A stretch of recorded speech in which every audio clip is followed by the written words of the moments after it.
Hi, this is Lucy and welcome back to my channel. Today I'm going to be creating with some of these scraps from a really old paper pad that I've had. They're very thin papers and not great quality, so I wasn't happy with the card and how it turned out on the left hand side really, but you will see a close-up later. But for this sort of patchwork card, they're going to be perfect because with the scrap paper underneath and then the double-sided adhesive and then the papers on top, they don't end up being too bulky and they're about the same as a cardstock by the time that you've finished with them. So I didn't need to go around this really carefully. I forgot that I'm going to be die cutting it out.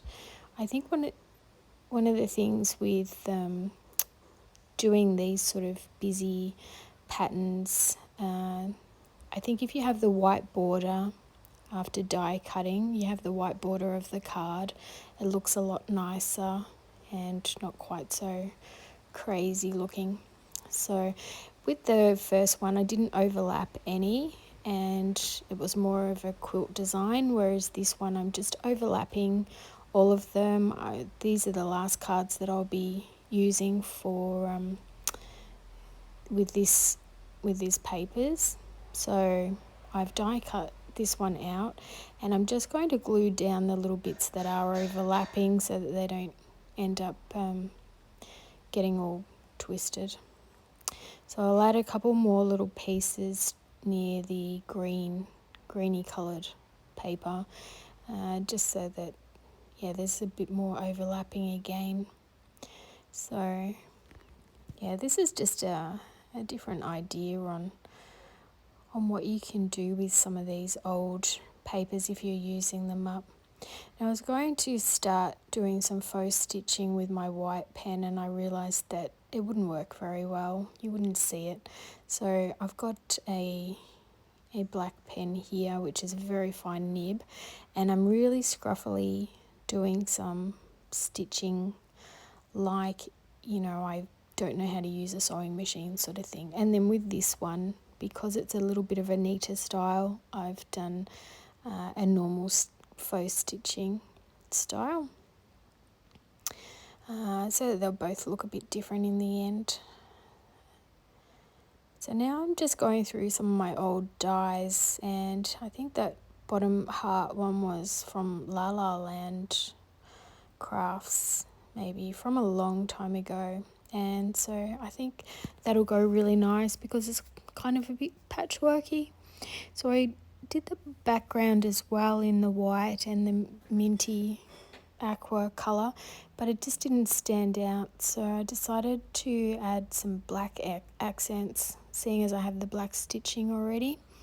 And so I'll just keep that in mind when I choose my sentiment as well, so that it doesn't stand out too much. So I'm just playing around with those flowers as well, and I've got these foiled sentiments that I do have another video that on how I created these through my laminator.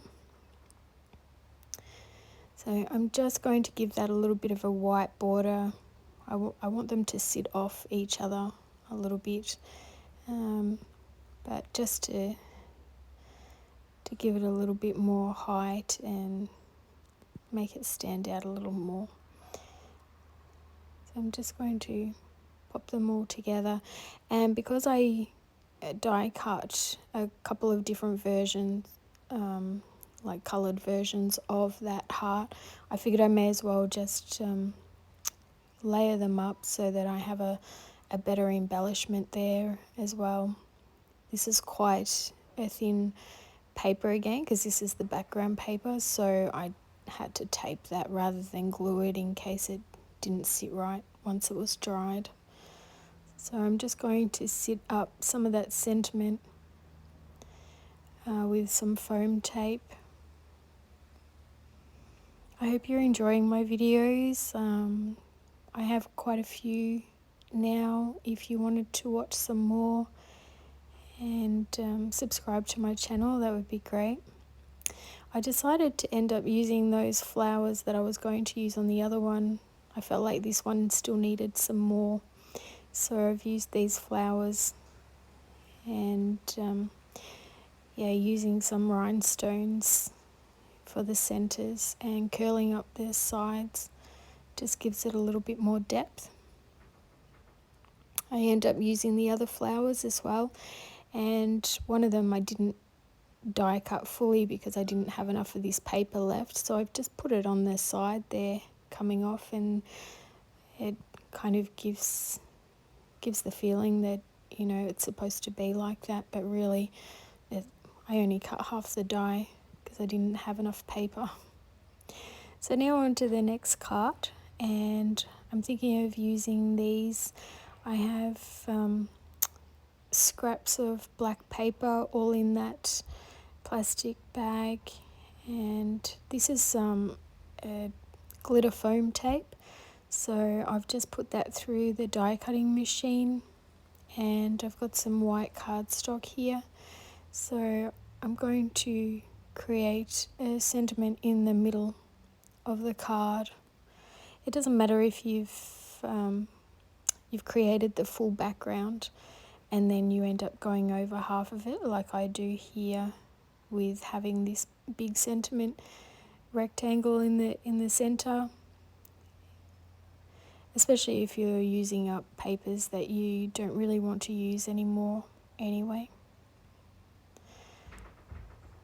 So I'm just going to stick these down. I had a little bit of a hard time, kept sticking to my fingers, and I ended up getting out my tea ruler because quite often otherwise it won't be straight, and as you can see it wasn't straight at all. So using this worked out well.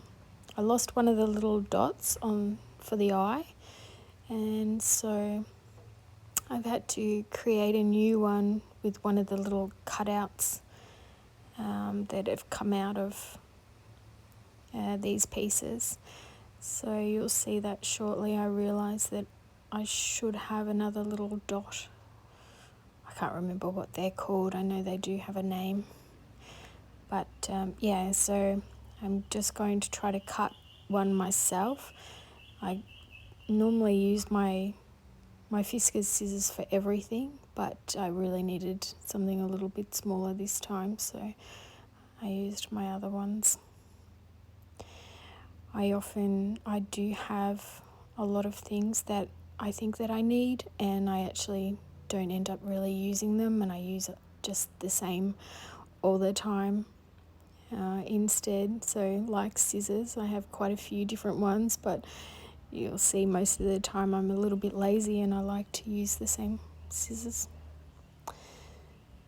I find they do the job for most things. So this needs a little something in the right hand corner down there, and I just had these sitting around, which are little white glitter hearts, so I thought that would be a good idea just to pop them on, and I thought I'd do a shadow on them to make them stand out more, but that didn't seem to work, so I decided to go around the whole hearts.